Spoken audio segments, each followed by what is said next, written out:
ప్రభుత్వ సంక్షేమ పథకాలు వెంటనే ప్రభుత్వ సంక్షేమ పథకాలను వెంటనే కాలయాపన లేకుండా సంక్షేమ పథకాలు వెంటనే అర్హులైన పేదలకు కాంగ్రెస్ ప్రభుత్వం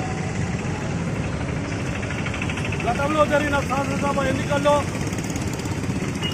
ప్రజలకు ఇచ్చిన హామీలను వెంటనే నెరవేర్చాలని చెప్పేసి డిమాండ్ చేస్తూ ఈ రోజున హుస్నాబాద్ టీఆర్ఎస్ పార్టీ ఆధ్వర్యంలో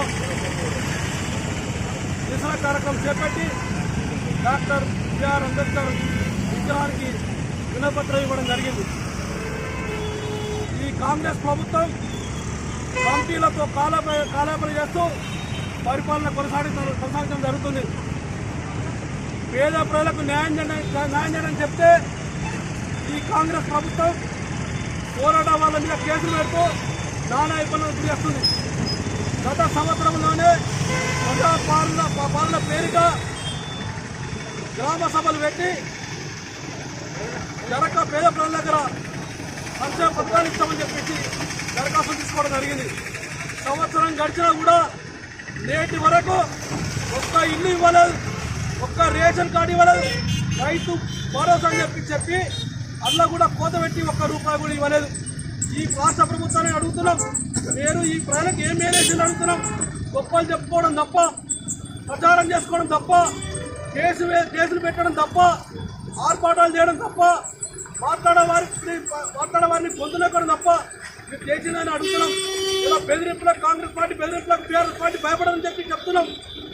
ఈ రోజున గత 3 రోజుల ఇవాటికి 4వ రోజుల గ్రామ సభలు పెట్టి వార్తల్లో అధికార యంత్రాంగంతో కాంగ్రెస్ నాయకులు పోతుంటే ఆనాడు దరఖాస్తు పెట్టుకుని సిద్ధపడుతున్నారు. ఇలా తీసి అడుగుతున్నారు.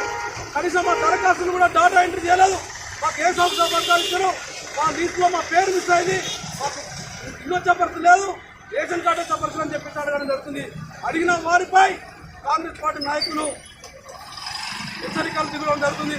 పోలీస్ బందోబస్తు ఇలా గ్రామ సభలు జరుపుకుంటుందంటే ఈ పరిపాలన ఏ రకంలో అర్థమైంది ప్రజలకు. ఈ రోజున ప్రజల తిరుగుబాటు మొదలైంది కాంగ్రెస్ ప్రభుత్వానికి.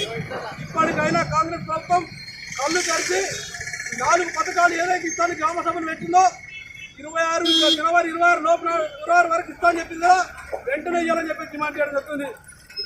ఎన్నికల్లో ఇచ్చిన హామీలను కనుక నెరవేర్చకపోతే టీఆర్ఎస్ పార్టీ చూస్తూ ఊరుకొని చెప్పి రాష్ట్ర